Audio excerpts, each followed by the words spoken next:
వైద్య రంగం నుంచి రాజకీయ రంగంలోకి వచ్చారు. అసలు ఎందుకని, దానికి కారణం ఏంటి? ఎందుకని వచ్చానంటే పూర్వంలో పాలిటిక్స్ అంటే ఏంటంటే ఒక ఎడ్యుకేషన్ వాళ్ళు కార్పొరేటర్గా వస్తే యువతకు ఎలాంటి హామీ ఇస్తారు? చదువుకున్న వాళ్ళే రావాలి పాలిటిక్స్కి. మేము కనుక గెలిస్తే నా నుంచి నెక్స్ట్ జనరేషన్ ప్రతి ఒక్కరు చదువుకున్న వాళ్ళు వస్తారు. వారు ఎలాంటి సమస్యలు చెప్తా ఉన్నారు వాటి గురించి? ఇన్ని ఇయర్స్ నుంచి ఉన్న వాళ్ళు చేయలేదు కాబట్టి నన్ను గెలిపించి చూడండి, నేను వారం మీ ఇంటికి వస్తాను, మీ ప్రాబ్లమ్స్ తెలుసుకుంటా, సాల్వ్ చేస్తా. కానీ మా అమ్మ ఏంటంటే డాక్టర్, మనకి ఎలాగ ఏ సహాయమైనా చేయగలుగుతారు. మీ విద్యావంతులు వస్తే ఈ యొక్క కరీంనగర్లో ఉన్న ఈ 52వ డివిజన్ ఒక ఆదర్శవంతమైన కార్పొరేషన్ ఎన్నికల్లో భాగంగా కరీంనగర్ కార్పొరేషన్ ఎన్నికలకు సంబంధించి మనం 52వ డివిజన్ ఎడ్ల సాయి కృష్ణ ప్రియ అభ్యర్థి స్వతంత్ర అభ్యర్థిగా పోటీ చేస్తున్నటువంటి పరిస్థితి.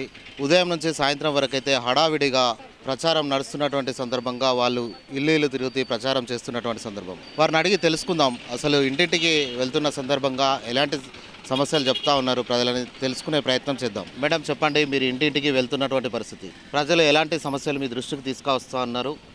నేను doctor Sai Krishnapriya, RK diagnostics, RK hospital. ఇప్పుడు 52 వార్డ్ నుండి కంటెస్ట్ చేస్తున్నాను.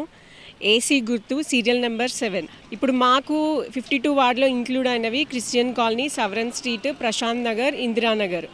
సో ఇవన్నిట్లో నేను గమనించింది ఏంటంటే, ఫస్ట్ డాక్టర్ స్ట్రీట్లో చాలా ట్రాఫిక్ ఇష్యూస్ ఉన్నాయి, చాలా ప్రాబ్లం అవుతుంది, రెసిడెన్షియల్ వాళ్ళకి చాలా ఇబ్బంది అవుతుంది.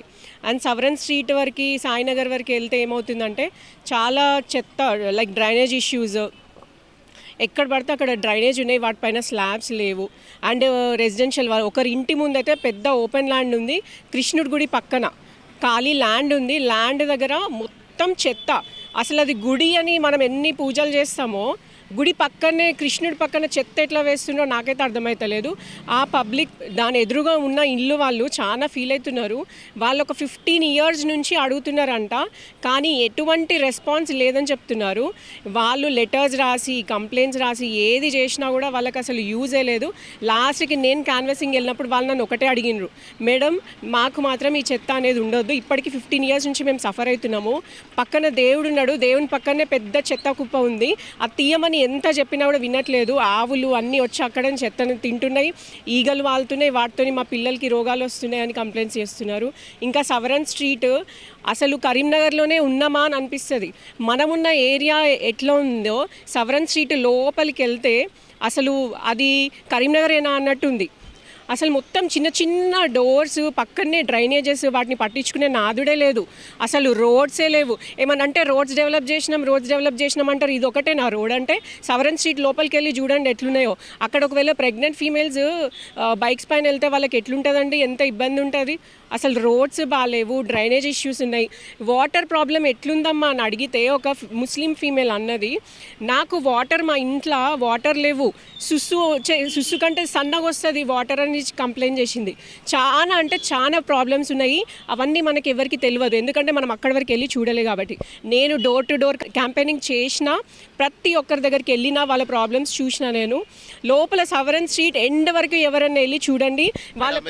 మీరు వైద్య రంగం నుంచి రాజకీయ రంగంలోకి వచ్చారు, అసలు ఎందుకని, దానికి కారణం ఏంటి? ఎందుకని వచ్చానంటే, పూర్వంలో పాలిటిక్స్ అంటే ఏంటంటే పబ్లిక్ డెవలప్మెంటే, కానీ ఇప్పుడు సెల్ఫ్ డెవలప్మెంట్ అయింది. ప్రతి ఒక్క పొలిటీషియనే సెల్ఫ్గా డెవలప్ అయినామా లేదా అనే చూస్తున్నారు. ఈ గల్లీ నుంచి ఢిల్లీ వరకు బాగుండాలా, కానీ మన ప్రతి ఒక్క గల్లీ చూడండి, ఒక ఎడ్యుకేషన్ వాళ్ళు కార్పొరేటర్గా వస్తే డెవలప్మెంట్ అనేది ఎట్లుంటుందో చూపిస్తాము. మన భారతదేశం ఒక్కటే ఇట్లుంటుందండి గల్లీలల్లో. మీరు వేరే ఏ కంట్రీ కన్నా వెళ్ళండి, మెయిన్ రోడ్స్ దగ్గర ఎట్లుంటుందో గల్లీలు కూడా అదే విధంగా ఉంటాయి, చెత్త ఉండదు, మొత్తం నీట్గా ఉంటాయి. మన ఇండియానే. మీరు ముఖ్యంగా ఎలాంటి హామీలతో ముందుకు పోతా ఉన్నారు, ఎలాంటి హామీలు ఇస్తూ ఉన్నారు ప్రజలకి? నేను ఏమంటున్నా అంటే, రోడ్స్ దగ్గర నుంచి నేను డెవలప్మెంట్ చేస్తా. ఫస్ట్ డ్రైనేజ్, నా ఫస్ట్ కాన్సన్ట్రేషన్ సవరన్ స్ట్రీట్ పైననే. నేను కనుక గెలిస్తే ఫస్ట్ సవరన్ స్ట్రీట్నే కాన్సన్ట్రేట్ చేస్తా. అక్కడ డ్రైనేజెస్ కానీ, వాటర్ ఇష్యూస్ కానీ, చెత్త అన్నీ మొత్తం సెట్ చేస్తా. నాకు ఎంత వీలైతే నా మ్యాక్సిమం ఎఫర్ట్, నా టైం మొత్తం సవరన్ స్ట్రీట్ పైన పెడతాను. తర్వాత డాక్టర్ స్ట్రీట్ దగ్గరకు వచ్చేసరికి ఫుల్ ట్రాఫిక్ ఇష్యూస్ ఉన్నాయి, అవి కూడా సాల్వ్ చేస్తాను. ఇంకా పబ్లిక్ ఇంకా కొన్ని ఇంపార్టెంట్ అన్ఎంప్లాయ్మెంట్ థింగ్స్ కూడా ఉన్నాయి. యాజ్ ఎ డాక్టర్ నాకు వీలైనంత వరకు నేను తప్పకుండా ఎఫర్ట్ ఇచ్చి వాళ్ళందరికీ హెల్ప్ చేస్తాను. యువతకు ఎలాంటి హామీ ఇస్తారు? యువతకి నేను చెప్పేది ఏంటంటే, మనము చదువుకున్న వాళ్ళము మన దేశాన్ని పైకి తేవాలంటే చదువుకున్న వాళ్ళే రావాలి పాలిటిక్స్కి. సో మనం ఎడ్యుకేషన్ ఉంది కాబట్టి ఇప్పటి నుంచైనా స్టార్ట్ చేయండి. ఒక ఎడ్యుకేషన్ చదువుకున్న వాళ్ళు కనుక పాలిటిక్స్కి వస్తే, మేము కనుక గెలిస్తే నా నుంచి నెక్స్ట్ జనరేషన్ ప్రతి ఒక్కరు చదువుకున్న వాళ్ళు వస్తారు, దేశం బాగుపడుతుంది. గల్లీ నుంచి మన డెవలప్మెంట్ అనేది స్టార్ట్ అవుతుంది. కొంచెం ఆలోచించండి, చదువుకున్న వాళ్ళకి ఇంపార్టెన్స్ ఇవ్వండి, చదువుకున్న వాళ్ళని గెలిపించి చూడండి, మార్పు అనేది ఎట్లుంటుందో మేము చేసి చూపిస్తాం. కీలకంగా మీరు మహిళలకు ఇచ్చే హామీ ఏంటి? మహిళలకి నేను హామీ ఏమిస్తానంటే, మహిళల కోసం నేను ఫ్రీగా, నేను కనుక గెలిస్తే మహిళల కోసం భద్రత ఫస్ట్. మహిళల భద్రత అనేది చాలా ఇంపార్టెంట్. భద్రత కోసం నేను మహిళలందరికీ ఫ్రీగా కరాటే క్లాసెస్ అని ఒక కోచ్ని పెట్టి ఫ్రీ క్లాసెస్, నా 52 వార్డులో 4 గల్లీలు ఉంటాయి, 4 ఉన్నాయి, అవి 4 పబ్లిక్కి అందేటట్టు ఫ్రీ కరాటే క్లాసెస్ పెడతాను. మెయిన్ భద్రత అనేది ఇంపార్టెంట్. అండ్ వృద్ధులకి చాలామంది వృద్ధులు ఉన్నారు, వాళ్ళ పిల్లలు ఇక్కడ ఉండరు, యూఎస్లోనో ఎక్కడో హైదరాబాద్లో ఉంటారు. వాళ్ళందరికీ అవైలబుల్గా ఇంట్లోనే మెడికల్ ట్రీట్మెంట్ కానీ, వాళ్ళకి ఏం అవసరమో అవన్నీ ఇంటికే అందేటట్టు నేను చూస్తాను. వృద్ధులకి, పిల్లలకి, ఆడవాళ్ళకి భద్రత, శుభ్రత ఇవన్నీ నేను ఇస్తాను. మేడం, మీరు ఇంటింటికి వెళ్తూ ఉన్నారు కదా ప్రచారం చేస్తూ, ఇళ్లలో ఉన్న వృద్ధులు కావచ్చు, వికలాంగులు కావచ్చు, వితంతువులు కావచ్చు, విడోలు కావచ్చు, వీరందరికీ పెన్షన్లు వస్తూ ఉన్నాయా? వారు ఎలాంటి సమస్యలు చెప్తా ఉన్నారు వాటి గురించి? వాళ్ళు ఒకటి ఏమని చెప్తున్నారంటే, ఇప్పుడే వస్తారు మీరు, మళ్ళీ ఎలక్షన్ అయిన తర్వాత రారు అని. ఎందుకు వాళ్ళకి ఫీలింగ్ వచ్చింది? ఇన్ని ఇయర్స్ నుంచి ఉన్న వాళ్ళు చేయలేదు కాబట్టి వాళ్ళకి ఫీలింగ్ వచ్చింది. నేను చెప్పిన, నన్ను గెలిపించి చూడండి, నేను వారం మీ ఇంటికి వస్తాను, మీ ప్రాబ్లమ్స్ తెలుసుకుంటా, సాల్వ్ చేస్తా.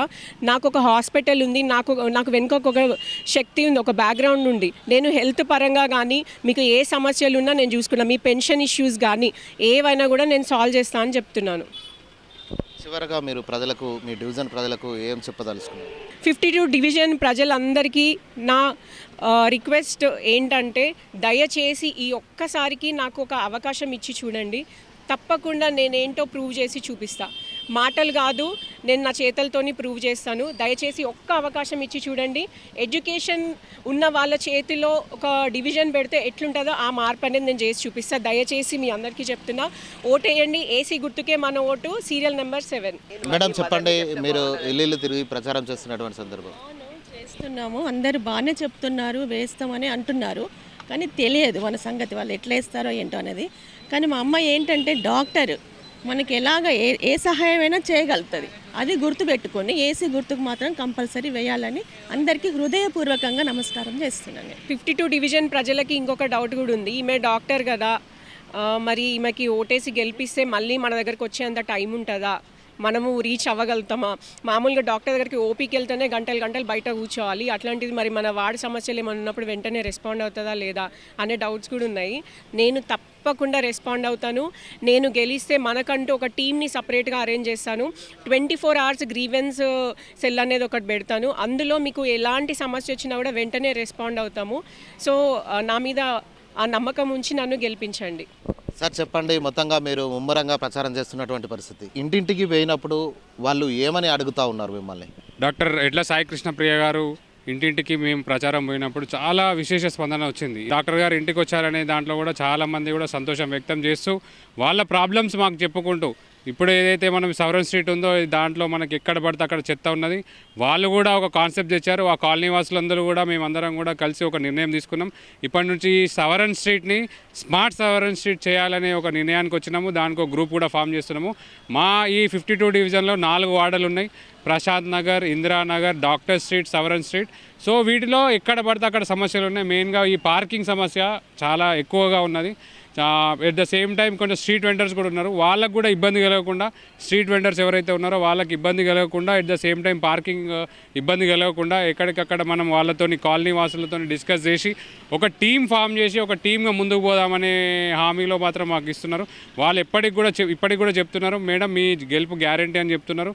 వాళ్ళందరూ కూడా ఒకటే ఏసీ గుర్తు వేసి ఒక ఇండిపెండెంట్ అభ్యర్థికి గెలిపిద్దాము, మీ విద్యావంతులు వస్తే ఈ యొక్క కరీంనగర్లో ఉన్న ఈ 52వ డివిజన్ని ఒక ఆదర్శవంతమైన డివిజన్గా తీర్చిదిద్దుదామనే ఉద్దేశంతో వాళ్ళందరూ కూడా పేరున డాక్టర్ ఎడ్ల సాయికృష్ణ ప్రియ గారికి సపోర్ట్ తెలుపుతున్నారు. అదేవిధంగా రేపు ఎల్లుండి జరగబోయే పోలింగ్లో బంపర్ మెజారిటీతో ఇక్కడ ఇండిపెండెంట్ అభ్యర్థి అయిన డాక్టర్ ఎడ్ల సాయికృష్ణ ప్రియ గారు గెలవబోతున్నారు. కాలనీ వాసులందరూ కూడా మాకు సపోర్ట్ చేస్తున్నారు. నేను మళ్ళీ ఒకటి కూడా విన్నవించుకుంటున్నాను ఏంటంటే, మీ అందరి ఆశీర్వాదం మాపై ఉండాలి. 100% మమ్మల్ని గెలిపిస్తే మీకు 24/7 అవైలబిలిటీగా ఉంటాము. ఈ యొక్క 52వ డివిజన్ని ఆదర్శవంతమైన డివిజన్గా అభివృద్ధి చెందుతాను. ప్రతి ఒక్క ఓటర్ని పేరున పాదాభివందనాలు చేసుకుంటూ వాళ్ళందరికీ కూడా నేను ఒకటే రిక్వెస్ట్ చేస్తున్నాను, మీరు 7వ నంబర్ మీద ఏసీ గుర్తు మీద ఓటు వేసి ఎడ్ల సాయికృష్ణ ప్రియ గారిని గెలిపియండి. మీ యొక్క సమస్యలు ఏమైనా ఉన్నా కూడా మేము 100% తీరుస్తామని నేను విన్నవించుకుంటున్నాను. చూడొచ్చు 52వ డివిజన్ కూడా కొద్దిగా అయితే కుంటుపడిపోయి ఉంది. మేమైతే అభివృద్ధి చేసి చూపిస్తాం, మమ్మల్ని గెలిపిస్తే ఖచ్చితంగా ఒక వైద్యురాలుగా కాదు సామాజిక సేవ కూడా నేను చేయడానికి ముందున్నా అని చెప్పేసి తెలియజేస్తున్నటువంటి పరిస్థితి.